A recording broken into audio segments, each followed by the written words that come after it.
En el día de hoy volvemos a considerar el versículo 5 del capítulo 14 de esta epístola a los Romanos y continuamos con el tema de la conducta del creyente.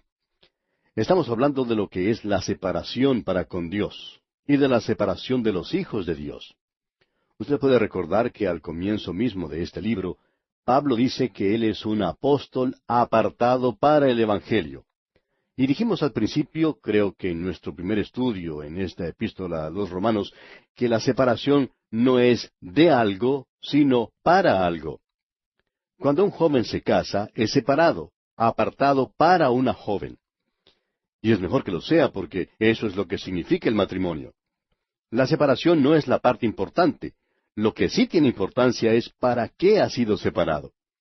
De modo que el problema de hoy en la conducta del creyente y en la separación es la de entender que somos separados para Cristo. Pablo fue separado para el Evangelio, separado para Cristo. Y eso es lo que la palabra santo quiere decir. ¿Qué es un vaso santo? Bueno, eran los utensilios que se usaban en el tabernáculo. En la jornada por el desierto, estos se estropeaban y no lucían muy bien. Usted quizá me dice, ¿me quiere decir entonces que esos instrumentos son santos? Sí, señor. Ellos eran usados exclusivamente para Dios. Y esa es la posición que tiene que tener cada creyente. Eso es lo que quiere decir estar separado o apartado para Dios.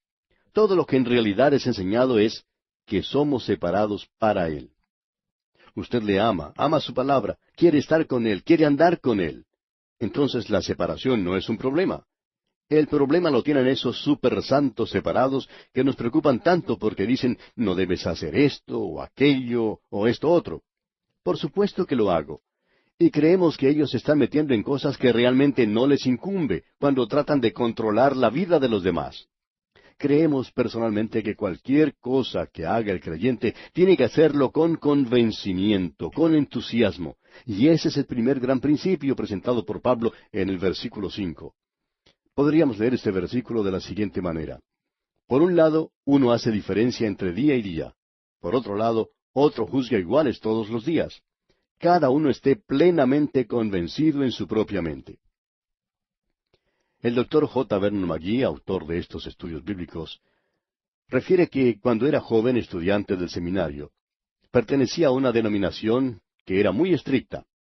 Esta denominación guardaba rigurosamente el día domingo. Estas personas no creían en tener que hacer nada los días domingos, ni siquiera viajar. El doctor McGee tenía que viajar en tren a otra ciudad para predicar. Él tenía que tomar el tren el día sábado, y había algunas personas en la iglesia que querían saber a qué hora llegaba ese tren a la otra ciudad. Eso no era muy claro para mí, continuó el doctor McGee, porque yo subía al tren el día sábado. Me parece que querían hilar muy fino en ese asunto. Y un hombre le preguntó una ocasión, ¿no le molesta eso de viajar el domingo? Y el doctor McGee respondió que no le molestaba para nada. Y amigo oyente, si una persona guarda un día, hay que respetarle. No creemos que él debe viajar los domingos. Pero en cuanto a mí se refiere, por ejemplo, no veo ninguna dificultad en viajar los domingos cuando es necesario hacerlo porque tengo algún compromiso. Usando las palabras del apóstol Pablo para poder hacer eso, cada uno esté plenamente convencido en su propia mente. En otras palabras, lo que tiene que hacer debe hacerlo con entusiasmo. Un hombre puede ir a un partido de fútbol por la tarde y gritar tanto que no puede hablar al día siguiente. Ha gritado tanto como un indio en pleno ataque, como un fanático. Y puede ir a otro estadio por la noche y volver a hacer lo mismo. Y la gente lo mira y dice, ese sí que es un hincha. Pero si uno se levanta y habla un poco duro del Señor Jesús, ya lo acusan de fanático. Y el término no lo usan como un elogio. Repito otra vez, amigo oyente, cualquier cosa que haga un creyente, que lo haga con entusiasmo. Esa es una de las razones por las cuales el ir a la iglesia no ofrece mucho atractivo a la gente del mundo. ¿Ha observado usted a los santos en su camino hacia la iglesia los domingos por la mañana? Bueno, no lo están haciendo precisamente con entusiasmo. Todo lo que uno hace para Cristo, amigo oyente, debe hacerlo con entusiasmo. Se debe hacer con excitación. Yo miro a esa gente ir a un evento deportivo en el estadio, y para ser franco, amigo oyente, yo no quiero ir al estadio con ellos. Ahora, no quiero que usted se forme una idea errónea. Para mí, ir al estadio es una pérdida de tiempo. Pero yo no condeno a los demás que van al estadio. No creo que estén pensando correctamente, pero eso es asunto de ellos. Si quieren ir, bueno, que vayan. Yo no lo quiero hacer. Y cualquier cosa que hago, amigo oyente, lo hago con entusiasmo. Ahora alguien viene y me dice, sí, pero usted va a jugar voleibol, por ejemplo. Pues bien, cuando voy a jugar voleibol, lo hago con entusiasmo. Voy simplemente porque quiero ir. Y es lo mismo con lo que hago para el Señor, como por ejemplo estos programas. Me gusta hacer esto más que cualquier otra cosa. Por ejemplo, hay mañanas que vengo bien temprano para producir estos programas, por el sencillo hecho de que esto es algo que me gusta hacer. Me gusta ver a un creyente enseñar en la escuela dominical, excepto cuando lo considera como un trabajo. Una de las razones por las cuales no avanza la obra en las iglesias en estos días es porque alguien va a otra persona y le pregunta, ¿podría usted enseñar en la escuela dominical? Bueno, le contesta, si no logra conseguir a otra persona, entonces lo hago. Hermano que nos escucha, no lo haga, por favor. Si esa es la forma como usted se siente para hacerlo, no lo haga. Es mejor que se queden sin maestro.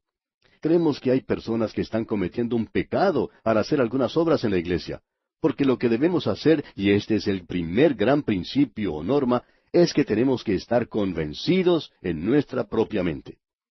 Consideremos ahora el asunto de las cosas dudosas. Un grupo de niñas se aproximó al pastor un día y le preguntó, ¿cree usted que es malo para el creyente el baile?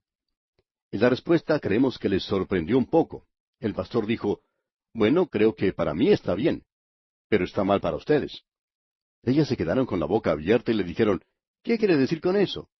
El pastor les contestó, yo no tengo ningún interrogante en cuanto a eso. Si yo quisiera bailar, lo haría con entusiasmo, pero no lo hago. El asunto es que ustedes sí tienen un interrogante sobre ese asunto. Cualquier cosa que hagan, tienen que estar plenamente convencidas de ello. Ustedes no tendrían que haber venido a preguntarme eso si hubiesen estado plenamente convencidas de este asunto en su propia mente. Nadie va a preguntar si tienen o si pueden ir a un partido de fútbol, por ejemplo. Ellos van, y van con entusiasmo. Ahora permítanos aclarar aquí, amigo oyente, que no le estamos diciendo a nadie lo que debe hacer. Lo que estamos diciendo, o lo que estamos señalando, es un gran principio. Si usted se está preguntando a sí mismo sobre algo que está haciendo, entonces está mal. Pero quizás no está mal para mí, pero estoy seguro que está mal para usted. Simón Pedro siguió al Señor de lejos. Él fue esa noche al patio del sumo sacerdote. En nuestros días, en ese lugar se levanta una iglesia que se llama el Canto del Gallo. Está afuera de las murallas de la ciudad. Y estamos convencidos que Simón Pedro no debió haber ido a ese lugar esa noche. Juan aparentemente tenía una casa en Jerusalén y quizá conocía a mucha gente allí. Él fue a ese lugar, pero él no negó al Señor. Simón Pedro, en cambio, sí lo hizo. Ahora estaba bien para Juan el ir, pero no para Simón Pedro. Y conviene indicar aquí que debemos estar convencidos en nosotros mismos. Juan, por ejemplo, no tenía ningún problema. Pero este hermano débil, Simón Pedro, sí los tenía y no debió haber ido. El hermano débil es el hermano separado hoy. Y eso quizá parezca un poco extraño, pero esas personas son las que han establecido un pequeño sistema, por así decirlo, y se ponen a decir, yo no hago esto y no hago aquello tampoco. Unos jóvenes en una escuela tenían la costumbre de jugar con un poco de agua de vez en cuando. A veces las cosas se extralimitaban un poco y muchas cosas quedaban completamente mojadas. También allí había otros jóvenes que opinaban que los más activos necesitaban alguna clase de ayuda, así que 2 o 3 se arrodillaban a orar por los malos. Uno de estos super santos se encontró años más tarde con uno de los malos.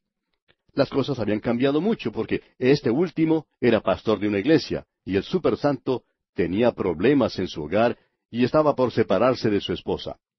El pastor trataba de hacerle ver que sería mejor que se quedara con su esposa, a lo que el otro le dijo, eso es imposible. ¿Pero por qué? Le preguntó el pastor.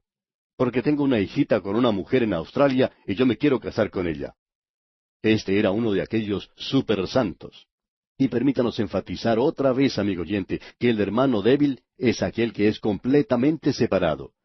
Cuando usted se encuentre con uno de ellos, es mejor que no le pierda de vista porque él es uno de los débiles. El Hijo de Dios hace lo que tiene que hacer con entusiasmo por Dios.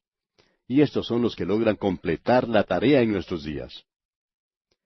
Ahora hemos pasado mucho tiempo en este asunto y lo hemos hecho intencionalmente porque es algo de importancia. Lo que hemos querido decir es que las diversiones dudosas son malas para el creyente que cree que son dudosas para él. Una pequeña historia puede ilustrar lo que estamos tratando de decir. Hace unos años, una joven fue a hablar con su pastor y le preguntó, ¿cree usted que es malo el baile para un creyente? Y él le dijo, si tú puedes llevar al Señor Jesucristo allí, entonces está bien. Eso la hizo enojar un poco y dijo, por supuesto, yo puedo llevarle al baile. Hazlo entonces, le dijo el pastor. Y ella fue al baile. Ella salió a bailar con un joven al que no había conocido antes. Ella le preguntó al joven, ¿eres tú un creyente? Y él le dijo, no. Él quería charlar un poco con ella, así que le preguntó, ¿eres tú una creyente? Y ella le dijo, sí. Y esto fue lo que el inconverso le dijo. Entonces, ¿qué estás haciendo aquí? Eso fue lo que el inconverso le dijo. Ella regresó a su casa y decidió que tal vez no era bueno llevar a Jesús a lugares como ese. A cualquier lugar que usted pueda llevar a Jesús, amigo oyente, está bien ir. No interesa cuál sea ese lugar. Si usted lo quiere llevar a la cantina, hágalo. El único problema es que las otras personas en la cantina van a comenzar a preguntarse, ¿qué es lo que usted está haciendo allí? Ese es otro principio que consideraremos más adelante. Veamos ahora el versículo 6 de este capítulo 14 de la Epístola a los Romanos. El que hace caso del día, lo hace para el Señor. Y el que no hace caso del día, para el Señor no lo hace. El que come, para el Señor come, porque da gracias a Dios. Y el que no come, para el Señor no come, y da gracias a Dios. Usted puede salir los domingos, quizá hasta puede jugar al golf los domingos. Usted puede llevar a Jesucristo con usted. En la mitad del juego, quizá pueda sugerir a sus compañeros que se detengan un rato para tener una palabra de oración. Eso sería muy bueno. Pero, ¿qué pueden pensar los otros que están jugando detrás de usted? Los mirarán y dirán, aquellos están orando. ¿Y sabe lo que uno de ellos dirá? ¿Qué es lo que están haciendo aquí? Bien, sigamos ahora considerando el versículo que leímos. Lo que debemos notar es que la persona que come carne da gracias a Dios, y el que no come carne también da gracias a Dios. No es lo que está en la mesa lo que hace la diferencia, amigo oyente, sino lo que está en el corazón del hombre. Eso es lo valioso. Y eso es lo que determina la conducta del creyente. Leamos ahora los versículos 7 hasta el 9. Porque ninguno de nosotros vive para sí, y ninguno muere para sí. Pues si vivimos, para el Señor vivimos, y si morimos, para el Señor morimos. Así pues, sea que vivamos o que muramos, del Señor somos. Porque Cristo para esto murió y resucitó y volvió a vivir, para ser Señor así de los muertos como de los que viven. Lo que debemos notar aquí es que hay muchas personas que dicen, porque ninguno de nosotros vive para sí, y ninguno muere para sí. Y utilizan esto para enseñar que nuestras vidas afectan e influencian la de otros. Pero eso no es lo que se enseña aquí, amigo oyente. Es algo completamente diferente. Lo que dice es que nosotros no podemos vivir nuestras vidas aparte de Cristo. Como cristianos no podemos vivir así nuestras vidas. Pues si vivimos, para el Señor vivimos. Y si morimos, para el Señor morimos. De modo que nuestra conducta no se limita o no se mide por la cantidad de comida puesta en la mesa, sino por la manera en que nuestra vida está delante de Dios. Eso es lo importante. Y usted tendrá que rendir cuentas por las cosas hechas en la carne. Recuerde que usted tendrá que presentarse delante de Dios a decirle lo que hizo y dónde fue. Y eso no va a ser un asunto de carne en la mesa, sino que va a ser un asunto de su relación con Él cuando se sienta a la mesa. Y usted puede estar sin Dios aun cuando no coma carne. Y también puede estar sin Dios comiendo carne, por supuesto. Eso es lo que debemos notar aquí. Llegamos ahora con el apóstol Pablo a los versículos 10 hasta el 12 de este capítulo 14 de su epístola a los Romanos. Pero tú, ¿por qué juzgas a tu hermano? O tú también, ¿por qué menosprecias a tu hermano? Porque todos compareceremos ante el tribunal de Cristo. Porque escrito está, vivo yo, dice el Señor, que ante mí se doblará toda rodilla, y toda lengua confesará a Dios. De manera que cada uno de nosotros dará a Dios cuenta de sí. Yo nunca he podido comprender por qué la gente quiere ir a Belén en la Navidad. No hay ninguna estrella allí. Pero la Biblia termina diciendo allá en Apocalipsis capítulo 22, versículo 16, Yo soy la raíz y el linaje de David, la estrella resplandeciente de la mañana. Esta es la estrella hacia la cual nos estamos dirigiendo, amigo oyente, y esa es la estrella que tendríamos que seguir, porque uno de estos días estaremos en su presencia. Es por eso que Pablo dice en la primera parte del versículo 13, Así que ya no nos juzguemos más los unos a los otros. Usted recuerda la historia que se relata en el capítulo 8 del Evangelio según San Juan, cuando los escribas y los fariseos trajeron delante de Jesús a una mujer que había sido sorprendida en adulterio. Jesús les dijo, «El que de vosotros esté sin pecado, sea el primero en arrojar la piedra contra ella». Y ninguno de ellos arrojó ninguna piedra ese día. Cuando pensamos en esto, tenemos que pensar en lo que haremos nosotros ante Jesús. Y esto nos hace preocupar porque, ¿cómo le diremos algunas de las cosas que hemos hecho? Es por eso que yo no puedo sentarme a juzgarlo a usted, amigo oyente. Tengo demasiado que hacer conmigo mismo. Este versículo 13 completo dice, «Así que ya no nos juzguemos más los unos a los otros, sino más bien decidid no poner tropiezo u ocasión de caer al hermano». Pablo va a desarrollar ese pensamiento de que mi conducta tiene que ver directamente con el hermano débil. Si yo estoy viajando con un hermano que no cree que debe hacerlo los días domingos y me dice, «Hoy no puedo viajar», entonces deberé quedarme con él. Me quedo con él no porque yo piense igual, sino por el bien del hermano débil. Tenemos que reconocer eso, amigo oyente. Pablo nos dice en el versículo 15 de este capítulo 14 de la Epístola a los Romanos, «Yo sé y confío en el Señor Jesús que nada es inmundo en sí mismo, mas para el que piensa que algo es inmundo, para él lo es. Pero si por causa de la comida tu hermano es contristado, ya no andas conforme al amor. No hagas que por la comida tuya se pierda aquel por quien Cristo murió».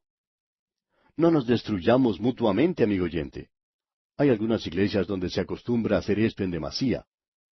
Luego leemos en el versículo 16, «No sea pues vituperado vuestro bien». En otras palabras, la libertad cristiana que usted tiene puede ser causa de criticismo. Necesita tener cuidado. En el versículo 17 leemos, «Porque el reino de Dios no es comida ni bebida, sino justicia, paz y gozo en el Espíritu Santo». Este versículo ha sufrido mucho abuso. Tiene que ver con la conducta. En otras palabras, es una esfera celestial de la vida donde la palabra y el Espíritu de Dios gobiernan, y cuyo órgano en la tierra es la iglesia. Es por eso que nos dice que el lado espiritual es el de importancia. Entonces, Pablo desarrolla ese pensamiento. Un expositor bíblico, el Dr. Stifler, dijo, «Dios reina en todas partes, pero hay una región donde Él gobierna por medio de fuerzas y leyes espirituales solamente». El Dr. Stifler, comentarista bíblico, dijo eso y tiene que ver directamente con la iglesia de hoy. Jesucristo no puede hacer lo que el mundo hace. El hombre es totalmente incapaz de ver o entrar en ese reino sin primero tener un nuevo nacimiento. Y no tiene nada que ver con el comer o el beber o con el ayuno o con el dejar de comer carnes los viernes o no comer cerdo o hacer una dieta vegetariana. Estas cosas son pura basura y simplemente las tradiciones de los hombres. El Señor Jesucristo dijo que la gente estaba comiendo y bebiendo en los días de Noé. Estaban hablando sobre si era bueno o no comer carne o dejarla de comer. Qué bueno es llegar a comprender que tenemos que ser guiados, gobernados, por medio de principios espirituales. Algunos pensarán que este capítulo 14 es tan importante como el capítulo 8 de Romanos. Bueno, no sentimos lo mismo, pero le estamos dando mucho tiempo a su consideración porque cubre un área de mucha controversia. Lo que aquí se menciona ha llevado cándidamente a algunos santos que son súper críticos a creer que ellos son tan separados para Dios que miran en sus propias vidas y no hallan nada que esté mal. Sin embargo, muchos de ellos se han entregado por completo a la chismografía y a una chismografía maligna. Algunos hasta son deshonestos en la forma de actuar con los demás. Ahora, no estoy hablando de algo que no conozco. Lo conozco muy bien porque he tenido ocasión de tratar con algunas de estas personas. Y he descubierto que tenemos que tener cuidado con la persona que lleva una Biblia grande debajo del brazo. Es conveniente prestar atención a esta clase de persona. Es necesario notar que no hay ciertas leyes escritas que los creyentes deban seguir, sino que hay ciertos principios que debemos aplicar a nuestras vidas. Es por esos principios que hemos dedicado tanto tiempo a esta porción en particular. Bien, antes de leer el versículo 18 de este capítulo 14 de Romanos, quisiera repetir lo que dice el versículo 17, donde Pablo expresa que el reino de Dios no es comida ni bebida, sino justicia, paz y gozo en el Espíritu Santo. Esta es la única referencia al reino de Dios que se hace en esta epístola. Y personalmente no creemos que sea un sinónimo del reino de los cielos que se menciona ya en el Evangelio según San Mateo, que gozará su punto final en el reino milenial y mesiánico aquí en la tierra. Creemos que el reino de Dios abarca todo lo que existe en el universo creado por Dios. En ello encontramos a la iglesia. Y creemos que Pablo está haciendo referencia a ella. Es mucho más grande y amplia. Y allí incluye el reino de Dios sobre toda su creación. Creemos que el Dr. Lang ha dado una buena definición sobre esto. Él dijo, es la esfera celestial de la vida, en la que la palabra y el Espíritu de Dios gobierna y cuyo órgano en la tierra es la iglesia. Pensamos que ese es el término usado por nuestro Señor Jesucristo. Él dijo allá en el Evangelio según San Juan, capítulo 3, versículo 3, de cierto te digo, que el que no naciere de nuevo no puede ver el reino de Dios. Esa es la esfera celestial de la vida en la que la palabra y el Espíritu de Dios gobierna. Antes habíamos mencionado también lo que dijo el Dr. Stifler, otro comentarista bíblico, quien dijo que Dios reina en todas partes, pero existe una región donde Él gobierna solo por medio de fuerzas o leyes espirituales. Y eso es en el área de la vida del creyente. El hombre es totalmente incapaz de ver o entrar en este reino sin tener un nuevo nacimiento. Este reino no tiene nada que ver con el comer o el beber o ayunar o con dejar de comer carne los viernes o no comer cerdo o tener una dieta vegetariana como hemos mencionado ya. Esas cosas no tienen nada que ver con ello. Ahora, la justicia aquí tiene el mismo significado que hemos encontrado en las otras porciones de esta epístola a los romanos. Quiere decir estar bien con Dios. Significa haber vivido una vida agradable para Dios. Y en el Espíritu Santo, esto va con la justicia y tiene que ver con nuestro andar en el Espíritu. Es más práctico que teológico, es más moral que oral. Es una justicia en el Espíritu Santo más que una justicia en Cristo. Ahora, el gozo es algo que está ausente de muchas de las vidas de los creyentes. El fruto del Espíritu tiene que tener gozo en nuestras vidas. Ahora, esto no quiere decir que siempre tiene que andar sonriendo como una propaganda de un dentífrico. Algunas veces hay maestros de ceremonia que por falta de otra cosa que decir nos invitan a todos a sonreír. Hace mucho tiempo descubrí que no tengo que sonreír simplemente porque me lo pide un maestro de ceremonias. Esto no indica nada en cuanto a si tengo a Cristo o no lo tengo. Creemos que es relacionado directamente con el gozo que uno tiene en su corazón. Y bien, amigo oyente, vamos a detenernos aquí por hoy porque nuestro tiempo una vez más ya ha tocado a su fin. Continuaremos, Dios mediante, en nuestro próximo programa.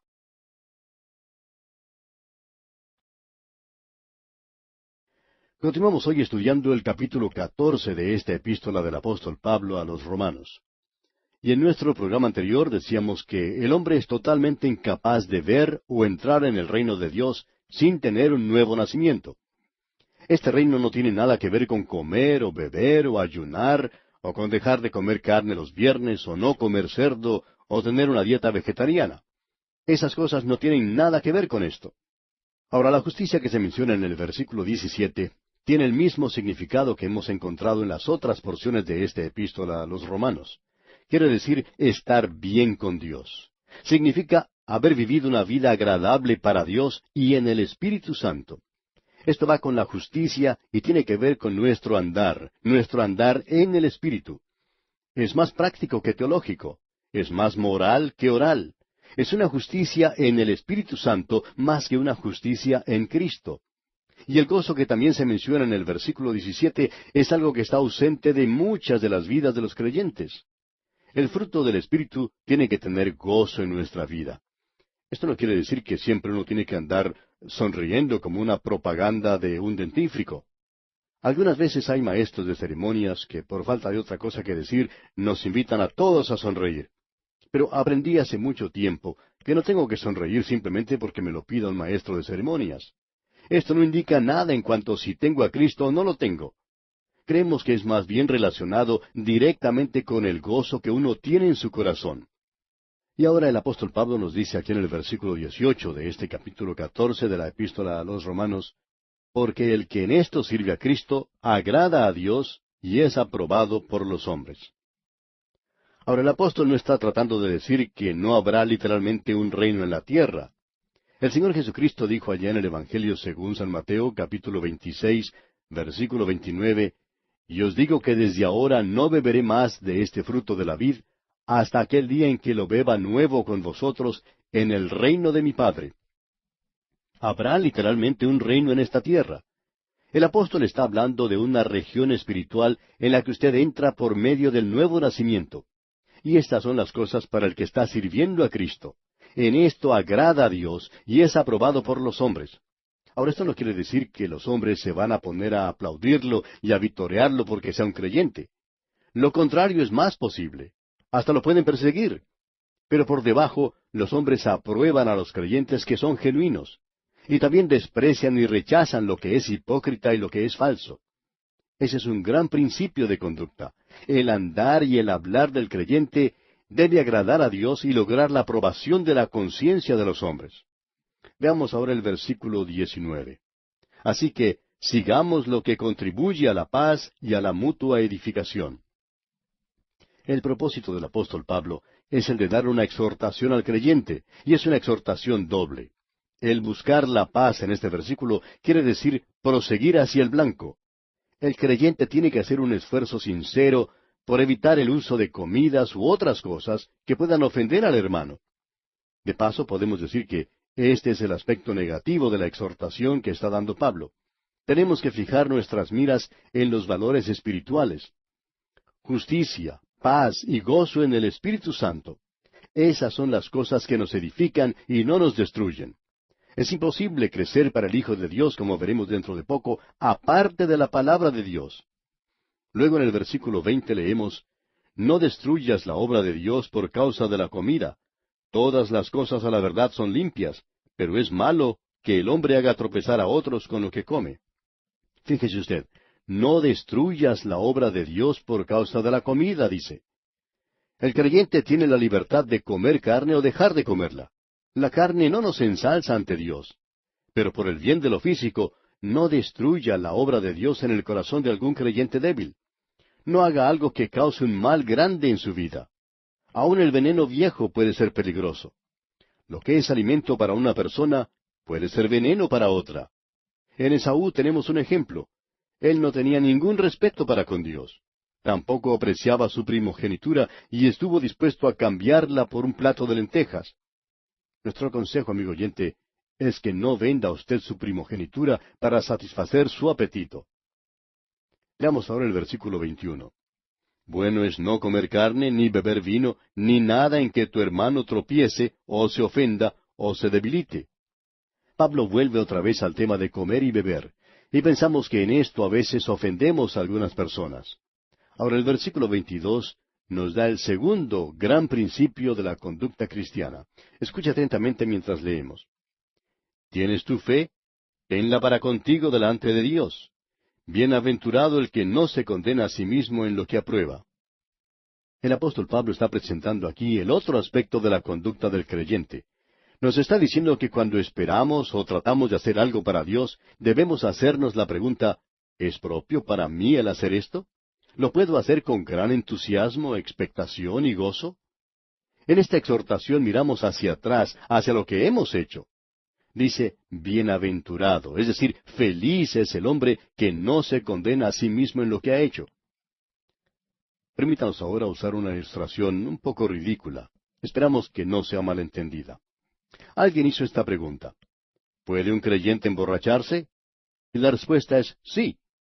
El hijo pródigo era un hijo que se había ido a un país lejano, y de seguro que él hizo eso y otras cosas más. Pero él siempre era un hijo. Ahora bien, ¿cuál era entonces la diferencia entre él y los cerdos que cuidaba? Pues simplemente que nunca hubo un cerdo que se levantara y dijera, me levantaré e iré a mi padre. Ese hijo pródigo entre los cerdos dijo, a mí no me gusta esto, lo odio, voy a salir de aquí, me voy a levantar para ir a mi padre y decirle lo pecador que soy y lo que he hecho. Pues bien, entonces, ¿cuál es la diferencia entre el hombre creyente que se emborracha y aquel creyente que no se emborracha? ¿Cuál es la diferencia? O quizá podríamos hablar de otro hombre. El hombre del mundo que se emborracha. ¿Cuál es la diferencia entre los dos? Es simplemente esta, que el hombre del mundo a la mañana siguiente se levantará con un fuerte dolor de cabeza terrible y se pondrá un poco de hielo en su sien. Pero 1 o 2 días después dirá, ¿cómo me divertí esa noche? La próxima vez me voy a divertir mucho más. Ahora, ¿qué del Hijo de Dios? Hemos leído que bienaventurado es el que no se condena a sí mismo en lo que hace.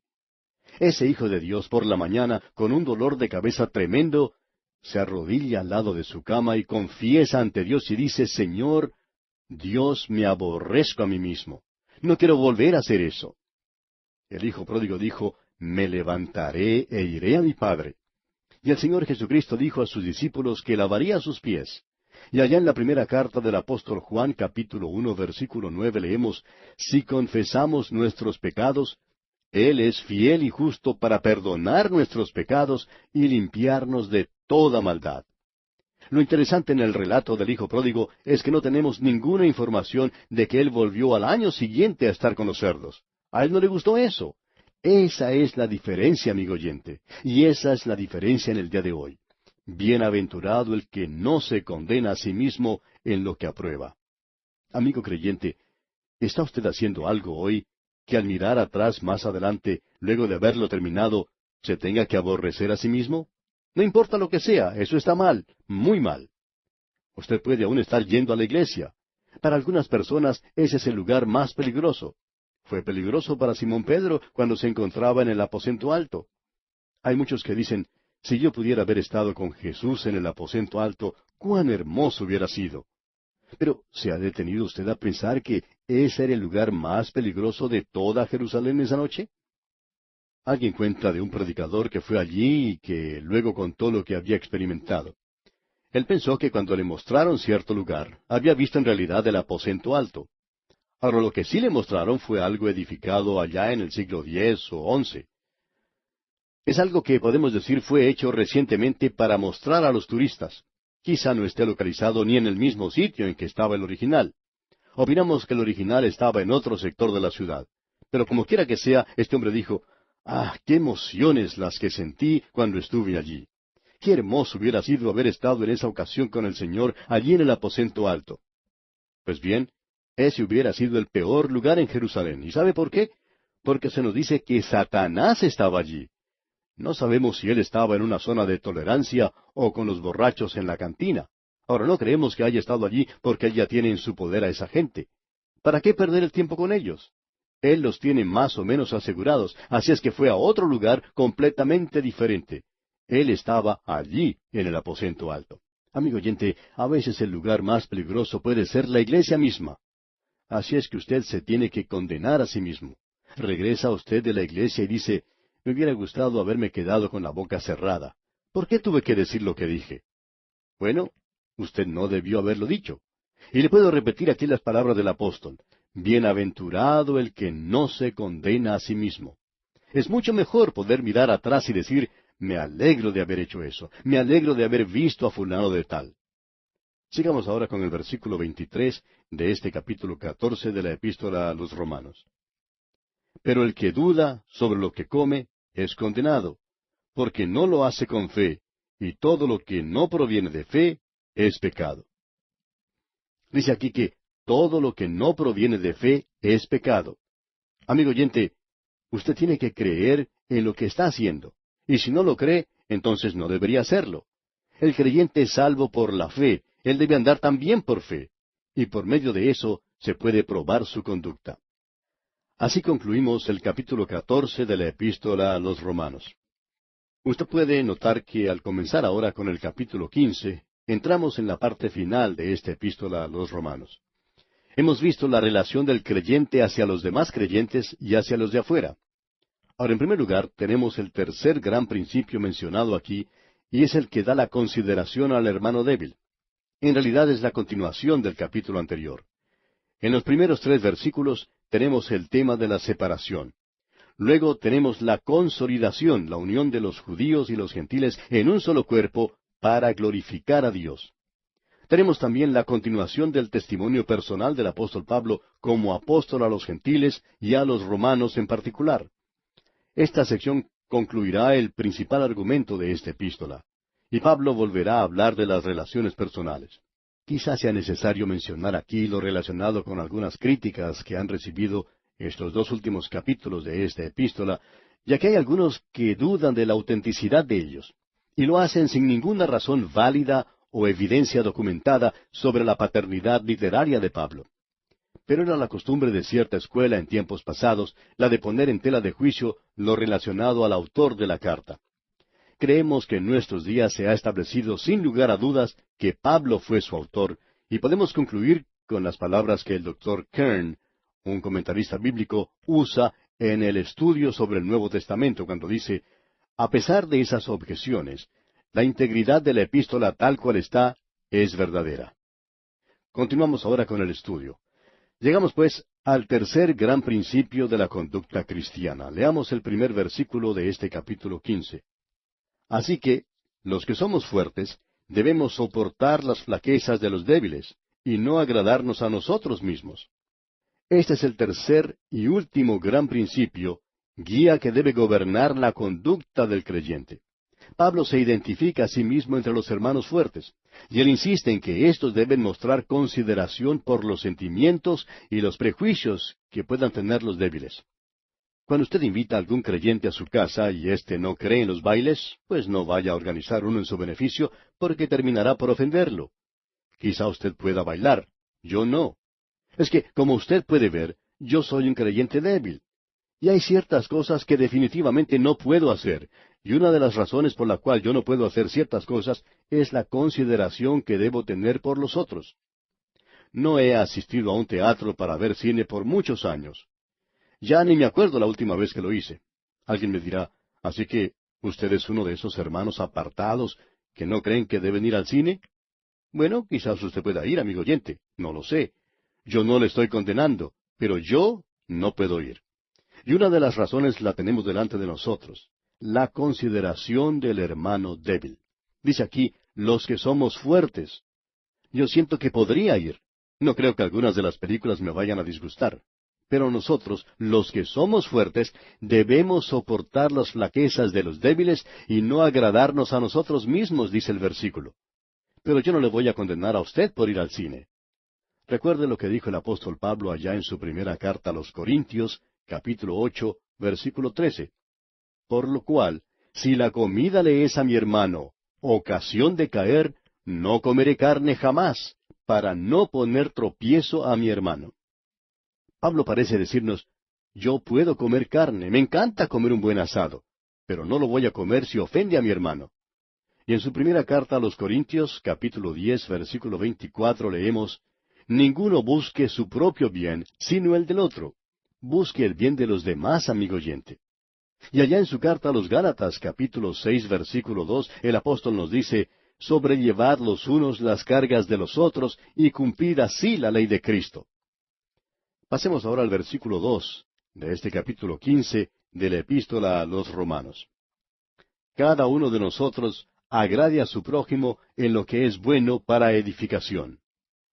Pablo podía decir en su primera carta a los Corintios, capítulo 9, versículo 19, por lo cual, siendo libre de todos, me he hecho siervo de todos, para ganar a mayor número.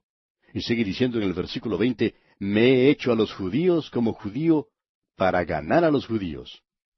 Mucha gente dice, no puede entender cómo nuestro hermano Pablo podía hacer un juramento judío, afeitarse su cabeza, hacer votos, ir al templo en Jerusalén.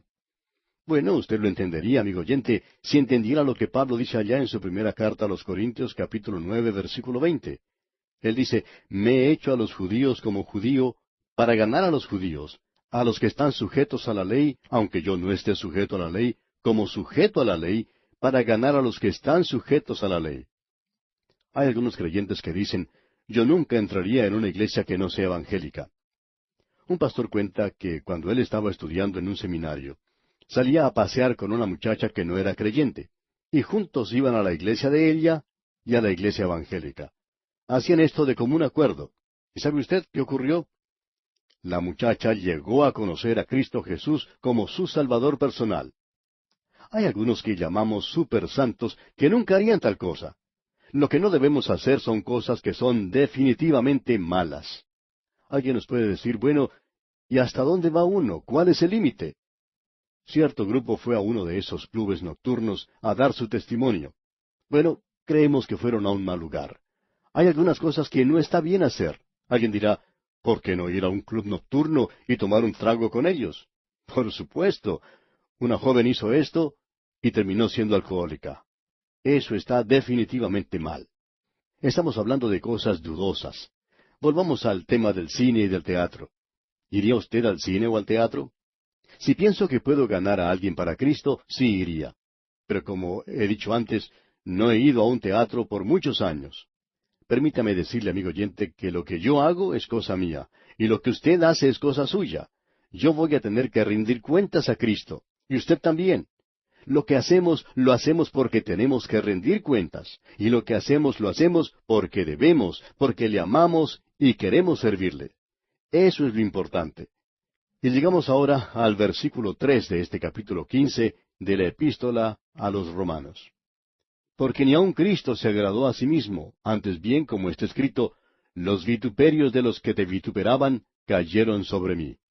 Aparentemente, este es el único lugar donde el apóstol Pablo usa a Cristo como ejemplo, pero él es solo un ejemplo a los creyentes en la redención, amigo oyente.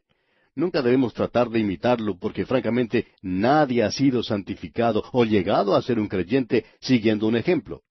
Llegamos a ser creyentes por medio de la fe en el Señor Jesucristo. Y llegamos ahora a la segunda sección de este capítulo 15 de la epístola a los Romanos. Y aquí tenemos la consolidación o la unión de los judíos y los gentiles en un solo cuerpo para glorificar a Dios. Leamos el versículo 4 de este capítulo 15. Porque las cosas que se escribieron antes, para nuestra enseñanza se escribieron, a fin de que por la paciencia y la consolación de las Escrituras tengamos esperanza. La cita que Pablo hace en el versículo 3 le impuso a establecer aquí un principio que es aplicable a todo el Antiguo Testamento. Creemos de todo corazón que el Antiguo Testamento tiene aplicaciones bien definidas hoy para los creyentes. De vez en cuando recibimos cartas de algunos oyentes que dicen, nunca sabía que el Antiguo Testamento era tan práctico. Nunca me di cuenta que tenía tanto significado para nosotros en el día de hoy. Nunca comprendí que hablaba tanto acerca de Cristo. Es que el Antiguo Testamento, amigo oyente, es para nuestra consolación. Pablo dice que aquellas cosas fueron escritas en el pasado para nuestra enseñanza. Yo diría que el pecado más grande en la iglesia hoy en día es el desconocimiento de la palabra de Dios. Dios quiere que conozcamos su palabra, amigo oyente.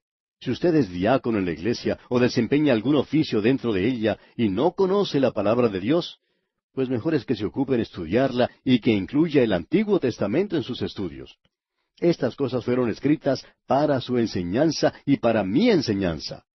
La palabra de Dios es el único lugar donde podemos hallar consuelo, paciencia y esperanza. No encontraremos ninguna de estas cosas en la literatura moderna ni en cualquier otro lugar. Nuestro mundo es oscuro y triste. Una vez hice un viaje en avión y empezó a llover en forma bastante fuerte. Cuando llegué al aeropuerto todavía llovía. Pero cuando el avión despegó, subió por las nubes y dentro de unos momentos pasamos repentinamente a la hermosa claridad y luz del sol. Habíamos viajado menos de 1 kilómetro y la vista era completamente diferente. Amigo oyente, no busque en el mundo su consuelo y esperanza. Mire hacia arriba. Hay muchos cristianos hoy en día que viven bajo una nube. El Señor dice, ven acá arriba porque hoy el sol de esperanza está brillando. La Biblia, amigo oyente, hará esto por usted. El apóstol Pablo dice allá en su primera carta a los Corintios capítulo 10 versículo 11, y estas cosas les acontecieron como ejemplo y están escritas para amonestarnos a nosotros, a quienes han alcanzado los fines de los siglos.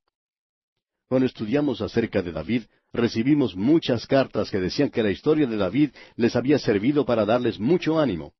Alguien dijo que estaba pasando por un período oscuro en su vida y que el estudio de David llegó precisamente en la hora que lo necesitaba, pues lo libró del suicidio. Y este es el motivo por el cual Dios nos dio su palabra, amigo oyente. Puso de manifiesto el pecado de David. No fue un cuadro muy bello, pero Dios lo pintó así tal como era. Y toda la Biblia, amigo oyente, toda ella es para nuestra enseñanza, para darnos consolación, paciencia y esperanza. Leamos ahora el versículo 5. pero el Dios de la paciencia y de la consolación os dé entre vosotros un mismo sentir, según Cristo Jesús. El apóstol hace una pausa aquí para orar que las bendiciones que son encausadas solamente por la palabra de Dios puedan influir tanto entre judíos como gentiles en el cuerpo de Cristo. No que estas dos agrupaciones estén enteramente de acuerdo entre sí en cuanto a la cuestión de carnes y bebidas, sino que puedan demostrar que son uno en cuanto al amor y la consideración mutua. Y ahora en el versículo 6 leemos, para que unánimes, a una voz, glorifiquéis al Dios y Padre de nuestro Señor Jesucristo. Debe haber tal armonía en su alabanza que revelen la unidad de creyentes. Cuando realmente se glorifica a Dios, la pared intermedia de separación entre judíos y gentiles se derriba como se derrumbó el muro de Jericó al tocar las bocinas y al gritar el pueblo. El Señor Jesucristo dijo allá en el Evangelio según San Juan, capítulo 13, versículo 35, en esto conocerán todos que sois mis discípulos, si tuviereis amor los unos con los otros. Y aquí, amigo oyente, vamos a detenernos por hoy porque nuestro tiempo ya ha tocado a su fin. Continuaremos, Dios mediante, en nuestro próximo programa.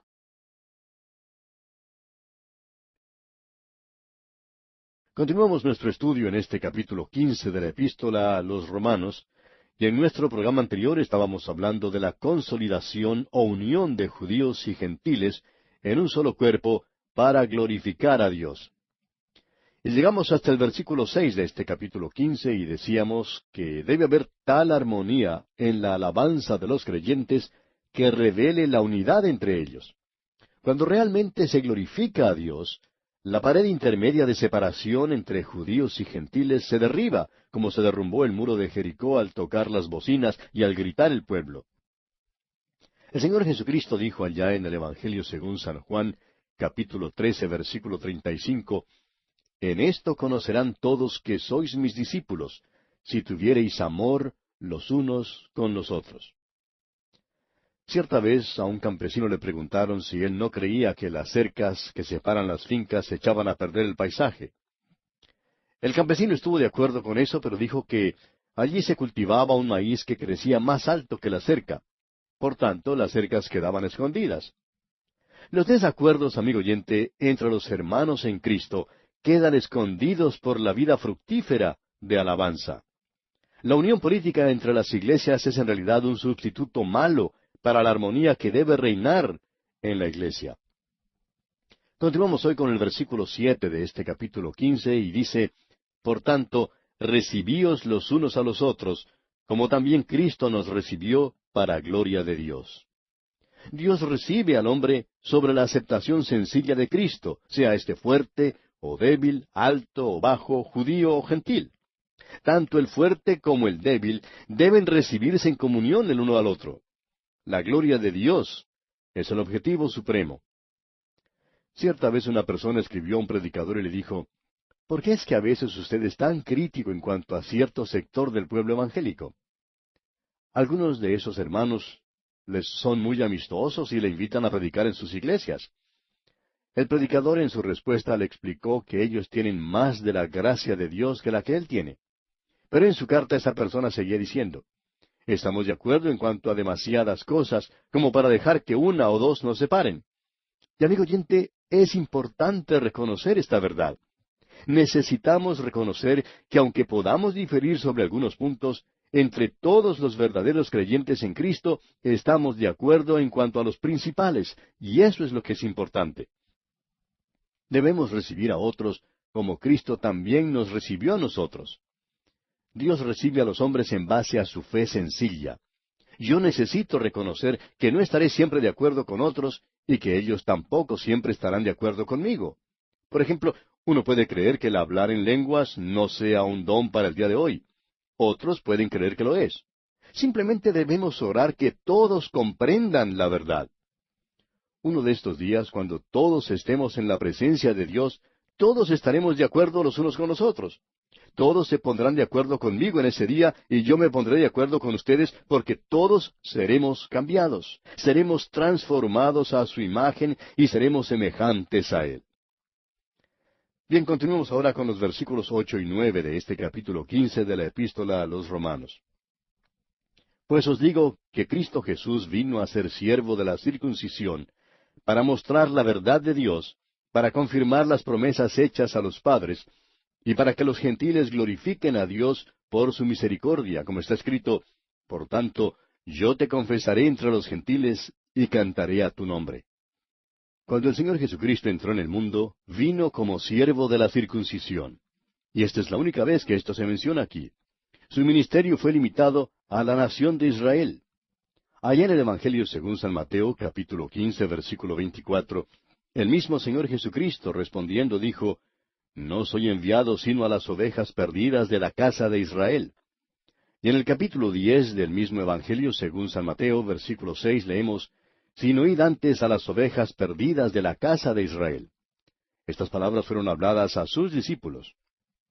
Cristo vino a la tierra hace más de 2000 años.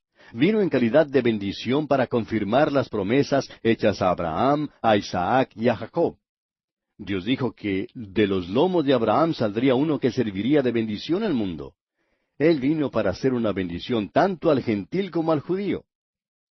En el capítulo 2 del Evangelio según San Lucas, versículo 21, leemos, Cumplidos los 8 días para circuncidar al niño, le pusieron por nombre Jesús, el cual le había sido puesto por el ángel antes que fuese concebido. Su nombre no podía haber sido Jesús a menos que naciera en el linaje de Abraham y David, y a menos que guardara la ley. Le llamaron Jesús después que fue circuncidado. Vino para cumplir toda la ley mosaica. Allá en el capítulo 4 de la carta del apóstol Pablo a los Gálatas, versículos 4 y 5, leemos, Pero cuando vino el cumplimiento del tiempo, Dios envió a su Hijo, nacido de mujer y nacido bajo la ley, para que redimiese a los que estaban bajo la ley, a fin de que recibiésemos la adopción de hijos. La salvación vino a Israel mediante Cristo al confirmar y cumplir la verdad de las promesas del Antiguo Testamento. Por este método la salvación fue traída a los gentiles. El único derecho de los gentiles fue según la misericordia de Dios. Ninguna promesa fue hecha a sus padres. Cristo vino para confirmar la verdad de las promesas hechas a los padres de los judíos, pero vino para que los gentiles obtuvieran misericordia. Por esto los gentiles deben glorificar a Dios. Ahora yo no sé quién era mi padre, es decir, mi antepasado entre los rudos conquistadores que vinieron de España. No conozco su nombre, pero sí sé que Dios nunca le hizo una promesa. Sin embargo, Dios le hizo una promesa a Abraham, a Isaac y a Jacob. Y Cristo vino para confirmar la verdad de las promesas hechas a los padres de los judíos. También vino para que los gentiles obtuvieran su gracia. En esto los gentiles debemos dar gracias. Ahora, después de la frase, como está escrito en el versículo 9 de Romanos 15, siguen 4 textos citados del Antiguo Testamento para mostrar que los gentiles deben alabar a Dios. 2 son de los Salmos, Salmo 18, versículo 49, y Salmo 117, versículo 1. Uno es de la ley, y lo encontramos allá en Deuteronomio capítulo 32, versículo 43. Y uno es de los profetas, y que encontramos en el libro del profeta Isaías capítulo 11, versículo 10. El primer texto citado es del Salmo 18, 49. Aquí Cristo está alabando a Dios por medio de los gentiles. Esto arguye su conversión. ¿Cómo doy gracias a mi Dios que por su misericordia el Evangelio llegó hace muchos años a mis propios padres y a mí? Ellos no eran en nada sobresalientes. No habían hecho nada especial, pero aún así Dios les amó. Y ahora en este versículo 10 de este capítulo 15 de la carta del apóstol Pablo a los romanos que estamos considerando, leemos, y otra vez dice, Alegraos gentiles con su pueblo. Este texto citado es de Deuteronomio capítulo 32, versículo 43. Concluye el cántico de Moisés, el cual es un resumen profético de la historia de la nación de Israel hasta la venida del reino milenario. Aquí los gentiles son convidados a alabar a Dios con Israel. Y en el versículo 11 leemos, y otra vez, alabad al Señor todos los gentiles y magnificadle todos los pueblos. Este texto es una cita del salmo más breve, el Salmo 117. Es una invitación a los gentiles que ayuden a Israel a alabar a Dios. Es interesante notar que la palabra todos aparece 2 veces aquí en esta breve cita. Y ahora, en el versículo 12 de este capítulo 15 de Romanos leemos, y otra vez dice Isaías, estará la raíz de Isaí, y el que se levantará a regir los gentiles esperarán en él. Esta cita es del capítulo 11 del libro del profeta Isaías, versículo 10. Aunque el Mesías es del linaje de David, él reinará sobre los gentiles. Es por eso que la clara intención de Dios era que los gentiles llegaran a Cristo. Algunos habían venido a Cristo en los tiempos de Pablo, y ellos son las primicias de un día aún más grande. Pablo estaba escribiendo a los romanos, y la iglesia de Roma ya era mayormente una iglesia gentil. Prosigamos ahora con el versículo 13. Y el Dios de esperanza os llene de todo gozo y paz en el creer, para que abundéis en esperanza por el poder del Espíritu Santo. Dice aquí, el Dios de esperanza. Y este es un nuevo título para Dios, un título que por cierto es conmovedor. Podríamos decir aquí que la esperanza es la caridad abstracta que viene por medio del Espíritu Santo. Pero es esencialmente mucho más que esto. La esperanza bienaventurada es la meta ya en lontananza que trae gozo y paz a las circunstancias inmediatas. Solamente el poder del Espíritu Santo puede producir tal fruto en el corazón de un peregrino cansado. Esta es la bendición que concluye la sección doctrinal de esta epístola a los romanos. El corazón que cree halla aquí la roca de la eternidad que es abrigo de la tempestad. Solo Dios puede tomar a un pecador perdido y condenado al infierno y salvarlo, santificarlo y ponerlo en el servicio de Dios, y luego llenar su corazón de gozo y de paz. Dios luego señala al peregrino pecador la esperanza bienaventurada del glorioso futuro, y le da el poder del Espíritu Santo que le trae paz y gozo en la presente oscuridad y tempestad. Tenemos luego una nueva sección. Y aquí continúa el testimonio personal de Pablo como apóstol a los gentiles y romanos. Al concluir Pablo la sección doctrinal, habla nuevamente de su deseo de visitar a Roma. Allá en el versículo 10 del capítulo 1 de esta epístola leímos, rogando que de alguna manera tenga al fin, por la voluntad de Dios, un próspero viaje para ir a vosotros. Volviendo ahora al capítulo 15 de esta epístola, leemos en el versículo 14, pero estoy seguro de vosotros, hermanos míos, de que vosotros mismos estáis llenos de bondad, llenos de todo conocimiento, de tal manera que podéis amonestaros los unos a los otros. Pablo se disculpa en este versículo por su franqueza y atrevimiento en hablarles a los romanos en la sección doctrinal. Ahora, no se debió en manera alguna a que a ellos les faltara bondad o conocimiento, sino más bien porque precisamente poseían esas cualidades, que Pablo pudo ser tan explícito.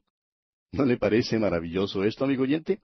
Nos dio la epístola a los romanos para poder hablarnos en cuanto a estos temas de tanta importancia. Por este motivo debemos vivir más aquí en este libro de Romanos. Continuemos ahora con los versículos 15 y 16. Mas os he escrito, hermanos, en parte con atrevimiento, como para haceros recordar por la gracia que de Dios me es dada, para ser ministro de Jesucristo a los gentiles, ministrando el Evangelio de Dios, para que los gentiles les sean ofrenda agradable, santificada por el Espíritu Santo. Pablo explica su atrevimiento recordando a los romanos que él era apóstol a los gentiles. Sobre la base oficial de este ministerio para con los gentiles, que le fue dado por la gracia de Dios, él ejerce ese ministerio, escribiendo de esta manera a los romanos. En otras palabras, aquí Pablo les está ministrando. Alguien le ha comparado con un sacerdote que ministra. Esta declaración de Pablo le da más autoridad en cuanto a la inspiración de sus escritos. Pablo usa aquí el lenguaje del sacerdocio levítico y de la adoración del templo al describirse como un ministro que predica el Evangelio. Los gentiles son aceptables aparte de la ley o de alguna religión y sólo por medio de Jesucristo. Esto es lo que está predicando Pablo como el Evangelio. El Espíritu Santo moraba en los gentiles, comenzando aún con Cornelio, el primer gentil cuya conversión a Cristo es mencionada en la Biblia. La obra santificadora del Espíritu Santo empieza en los judíos y gentiles en el mismo momento de la regeneración, o sea, cuando el Espíritu de Dios viene a morar en el creyente. Pablo dio el Evangelio, pero Dios dio el Espíritu Santo cuando ellos creyeron. Debemos tener en cuenta que Pablo era apóstol a los gentiles en un sentido muy especial. Se ofreció a los gentiles cual sumo sacerdote, haciendo un sacrificio sobre el altar. Hoy es difícil para nosotros penetrar en todo lo que significa todo esto. Sin embargo, nosotros, como gentiles, hemos entrado en todo lo que esto implica. Amigo oyente, si usted nunca ha dado gracias a Dios por el apóstol Pablo, debe darle las gracias ahora mismo. Dios nos lo dio. Esta sección sugiere que la iglesia en Roma era mayormente gentil. Ahora leamos el versículo 17. Tengo, pues, de qué gloriarme en Cristo Jesús en lo que a Dios se refiere. Pablo había escrito con atrevimiento a los romanos, sabiendo que estos santos en Roma probablemente no necesitaban de sus instrucciones. A pesar de esto, sin embargo, escribió con confianza a los romanos. No hay ninguna arrogancia aquí. Él es siervo de Cristo Jesús y está haciendo su voluntad. Es importante que veamos esto. La arrogancia nunca debe caracterizar a un siervo de Dios. Siempre debemos tomar la posición de que estamos meramente sirviendo al Señor y que Él es el que manda. En cuanto a este versículo, el comentarista Dr. Stifler sugiere lo siguiente. Este versículo forma la transición para lo que el apóstol tiene que decir en cuanto a su campo de labor. Leamos entonces los versículos 18 y 19. Porque no osaría hablar sino de lo que Cristo ha hecho por medio de mí para la obediencia de los gentiles, con la palabra y con las obras, con potencia de señales y prodigios, en el poder del Espíritu de Dios, de manera que desde Jerusalén y por los alrededores hasta Ilírico, todo lo he llenado del Evangelio de Cristo. Pablo está diciendo algo muy importante en este pasaje, amigo oyente. Si vamos a comprender al apóstol Pablo, si vamos a saber si fue él o fue Pedro quien fundó la iglesia en Roma, debemos prestar suma atención a lo que se dice aquí. Si seguimos esto detenidamente, no llegaremos a ninguna suposición falsa. Pablo no se atribuirá ninguna gloria a sí mismo por la obra de Dios que comenzó en el día de Pentecostés y que resultó en la proclamación del Evangelio a los gentiles. Pedro fue el primero en predicar a los gentiles cuando lo hizo en la casa de Cornelio. Pablo solamente se atribuirá lo que Dios hizo por medio de él en palabra y obra. Pablo dirá que él nunca edificó sobre fundamento ajeno. Él tenía un ministerio peculiar como apóstol a los gentiles. Dice aquí, señales y prodigios. Y estas eran las credenciales, por así decirlo, de los apóstoles y ministros en la iglesia primitiva. Estas fueron dadas para establecer la iglesia sobre un buen fundamento. El Nuevo Testamento en esa época no había sido escrito todavía. Pablo, hablando de la iglesia y de los creyentes, dice en su epístola a los Efesios, capítulo 2, versículo 20, edificados sobre el fundamento de los apóstoles y profetas, siendo la principal piedra del ángulo, Jesucristo mismo. Pablo está diciendo que Jesucristo, más bien que los apóstoles, es el fundamento. Y en su primera carta a los Corintios, capítulo 3, versículo 11, declara enfáticamente, porque nadie puede poner otro fundamento que el que está puesto, el cual es Jesucristo. Los apóstoles son los que ponen el fundamento. Pablo está diciendo que siendo que los apóstoles realizaron esta obra tan importante, tenemos que tener muchísimo cuidado. Debemos pues examinar al hombre y las credenciales de alguien que dice ser apóstol. Ahora Pablo tenía estas credenciales. Allá en el libro de los Hechos de los Apóstoles, capítulo 14, versículo 3, leemos, por tanto, se detuvieron allí mucho tiempo, hablando con denuedo, confiados en el Señor, el cual daba testimonio a la palabra de su gracia, concediendo que se hiciesen por las manos de ellos señales y prodigios. Hoy en día las credenciales no son las señales, sino la Escritura, no son los prodigios, sino la palabra. El apóstol Juan en su segunda epístola, capítulo 1, versículo 10, nos dice, si alguno viene a vosotros y no trae esta doctrina, no lo recibáis en casa, ni le digáis bienvenido. Ahora, Ilírico, que se menciona aquí en el versículo 19, era una provincia del Imperio Romano junto a Italia. Se extendía desde el mar Adriático hasta el río Danubio. Pablo había predicado en este tiempo desde Jerusalén hasta la provincia junto a Roma. No había llegado a Roma misma. No hay constancia en el libro de los Hechos de tal visita de Pablo. Ahora a Pablo le fue posible dar un informe de un trabajo terminado. Muchos oyentes escriben informando de algunos que han sido llevados por el fanatismo, la mala enseñanza y las falsas doctrinas. el Espíritu de Dios está obrando en las vidas de muchos hoy en día, pero el diablo también está obrando. Muchos se están engañando por la falsa enseñanza de Satanás. Es por eso que Pablo tenía mucho cuidado en poner énfasis sobre el hecho de que el reino de Dios no consta de las cosas físicas y externas. El reino de Dios es justicia. Hay toda clase de grupos hoy. Algunos se entregan a toda clase de ritos sexuales y no viven para Dios de ninguna manera. Otros grupos reclaman ciertas señales, como el hablar en lenguas extrañas, por ejemplo. Algo mucho mejor que el hablar en lenguas es tener una lengua que sea limpia. Lo que muchos necesitan es tener una lengua limpia y benigna. Estas son las cosas que se necesitan y que son las marcas de un verdadero creyente en Cristo. Dios pone énfasis hoy en día sobre la doctrina, más bien que sobre las señales. Tenemos ahora los versículos 20 y 21 de este capítulo 15 de la Epístola a los Romanos. Leamos. Y de esta manera me esforcé a predicar el Evangelio, no donde Cristo ya hubiese sido nombrado, para no edificar sobre fundamento ajeno, sino como está escrito, aquellos a quienes nunca les fue anunciado acerca de Él verán, y los que nunca han oído de Él entenderán. Era una cuestión de honor para Pablo, más bien que de competencia, lo que le motivó a ir como primer promotor, a donde el Evangelio no había sido predicado. En otras palabras, Pablo tenía un ministerio peculiar. Era un verdadero misionero. No predicó donde ya había una iglesia, ni donde otros ya habían ido. Pablo era evangelista según el significado novotestamentario de la palabra. Pablo nunca mandó a un comité para que fuera primero a prepararle el terreno. Cuando Pablo entraba en un pueblo, no recibía ninguna bienvenida oficial. El alcalde no salía para saludarlo. Si alguien le saludaba, por lo general era el jefe de la policía, que generalmente le arrestaba y le metía en la cárcel. Ahora, en el capítulo 16 de esta epístola se nos presentará otro grupo de personas. El relato nos dice que Pablo las condujo al Señor. Alcanzó a éstas en diversas partes del Imperio Romano y muchas habían emigrado a Roma. Allí se reunieron alrededor de la persona del Señor Jesús. Estamos seguros de que muchos hablaban muchas veces acerca de su amado pastor Pablo. Aquí en estos versículos 20 y 21 que acabamos de leer, se nos da a entender que la iglesia en Roma no tenía ninguna base apostólica aparte de Pablo, quien predicó a aquellos que habían emigrado a Roma y formado allí una iglesia. De esta manera es como Pablo fue el fundador de la iglesia en Roma. Fundó la iglesia no por su propia presencia en Roma, sino por control remoto, pudiéramos decir.